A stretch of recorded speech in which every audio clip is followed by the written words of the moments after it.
মেধার ভিত্তিতে 93% সরকারি চাকরিতে 93% মেধার ভিত্তিতে থাকবে।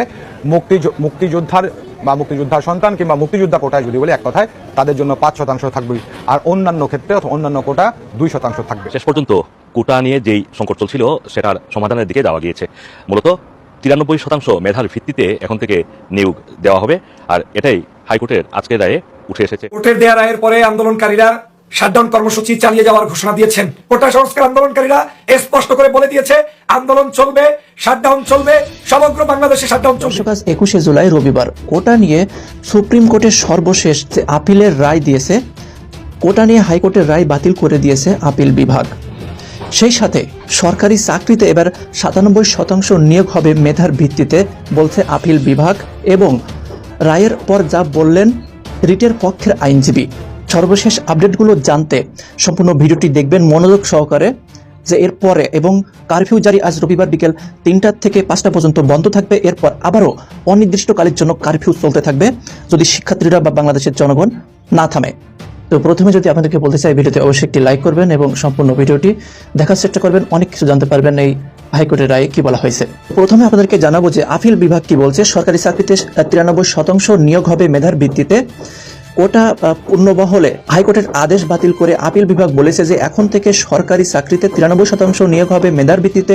বাকি 7%-এর মধ্যে 5% মুক্তিযোদ্ধার কোটা, 1% ক্ষুদ্র নিগোষ্ঠী কোটা আর 1% প্রতিবন্ধী তৃতীয় লিঙ্গ কোটা হিসেবে থাকবে।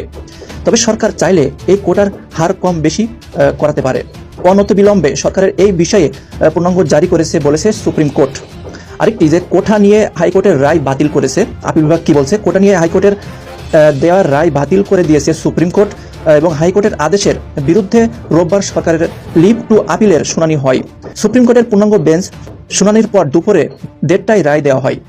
সরকারি চাকরিতে কোটা ব্যবস্থা সংরক্ষণ নিয়ে গত কয়েকদিন ধরে দেশ জুড়ে ব্যাপক সংঘর্ষ চলছে। পরিস্থিতি সামলাতে শুক্রবার রাত থেকে কারফিউ জারি ও সেনা মোতায়েন করতে হয়েছে।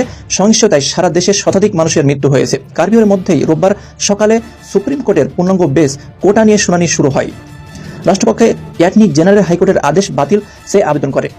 এই নিউজটি কিন্তু আমরা বিবিসি বাংলা থেকে আপনাদেরকে পড়ে শোনালাম, এবং সময় সংবাদ কিন্তু 1টা-2টা করে কিন্তু আপডেট দিচ্ছে। জানি না তিনারা কোত্থেকে ইন্টারনেট সংগ্রহ করছে। তো আপনাদেরকে যদি বলি যে এই রায়ের পরে এখন শিক্ষার্থীরা আন্দোলন অব্যাহত রাখবে কিনা, যেহেতু হাইকোর্ট থেকে কিন্তু বলা হয়েছে যে শিক্ষার্থীর অভিভাবকদের বা শিক্ষার্থীদের যে তারা, এবং আদালত আশা প্রকাশ করেছে যে শিক্ষার্থীরা এখন যেন ক্লাসে ফিরে যায় এবং আদালতের প্রতি সম্মান দেখিয়ে আন্দোলন বন্ধ করে। এই সঙ্গে অভিভাবকদের বলা হয়েছে যে অভিভাবকরা যেন শিক্ষার্থীদের বুঝিয়ে ক্লাসে ফেরত যেতে বলে। তো ইতিমধ্যে কিন্তু জানা গেছে যে শিক্ষার্থীরা কিন্তু হাইকোর্টের এই রায় মানছে না, তারা তাদের শাটডাউন চালিয়ে যাবে। এতগুলো শিক্ষার্থীকে পুলিশ গুলি করে হত্যা করেছে, এটার বিচার আগে প্রধানমন্ত্রী শেখ হাসিনাকে দিতে হবে। এরপর তারা রাজপথ ছাড়বে এবং রাষ্ট্র সংস্কার করতে হবে, এই সরকারের পতন ঘটাতে হবে, সেটা কিন্তু বলছে বিরোধী সকল দলগুলো। তো আমরা শিক্ষার্থীদের বক্তব্য বা এ সকল বিষয় চলুন আমরা বিস্তারিত দেখে আসি। ভিডিওতে অবশ্যই একটি লাইক করবেন যেন ভিডিওটি সকলের কাছে পৌঁছে যায়, এবং ভিডিওটি শেয়ার করার অনুরোধ রইল। মেধার ভিত্তিতে 93% সরকারি চাকরিতে 93% মেধার ভিত্তিতে থাকবে। মুক্তিযোদ্ধার সন্তান কিংবা মুক্তিযোদ্ধা কোটায় যদি বলি এক কথায় তাদের জন্য 5% থাকবে, আর অন্যান্য ক্ষেত্রে অন্যান্য কোটা 2% থাকবে। তাহলে ব্যাপার যেটি দাঁড়ালো এখন রিচার্ড, কোটার কিন্তু আমি বলতে পারি এখন আদালতের রায়ে কোটার সংস্কার হয়েছে। কোটা যে পুনর্বহাল করেছিল হাইকোর্ট সেটি বাতিল হয়েছে। কোটা বাতিলও নেই এখন, কোটা পুনর্বহালও নেই এখন, কোটার সংস্কার হয়েছে বাংলাদেশের সর্বোচ্চ আদালতের রায়ে। কোর্টের দেয়া রায়ের পরে আন্দোলনকারীরা শাটডাউন কর্মসূচি চালিয়ে যাওয়ার ঘোষণা দিয়েছেন। দ্রুত লাইভটি আগে শেয়ার করুন, নিজে শুনুন। এখন আমাদের করণীয় সম্পর্কে আমি আপনাদেরকে বিস্তারিত কথা বলছি। আপনারা জানেন গুজববাজ আওয়ামী লীগ সারা দেশের তাদের নিজেদের কিছু সৃষ্টিকৃত পেজ এবং তাদের বিভিন্ন চ্যানেল থেকে প্রচার করছে যে ফ্যাসিবাদী এই আন্দোলনের বিরুদ্ধে এই মুহূর্তে কোনো মানুষ নামবে না, ফ্যাসিবাদী এই সরকারের পতনের জন্য কেউ কোনো আন্দোলন করবে না, কারণ সরকার দাবি দেওয়া মেনে নিয়েছে।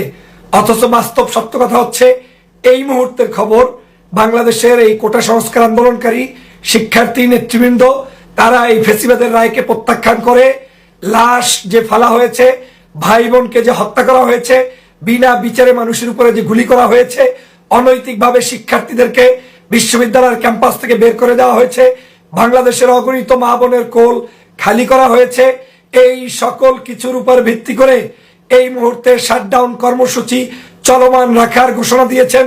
তারা সমগ্র দেশবাসীকে আহ্বান জানিয়েছেন, যে যেখান থেকে আছেন সেখান থেকে রাজপথে নামে পড়ুন।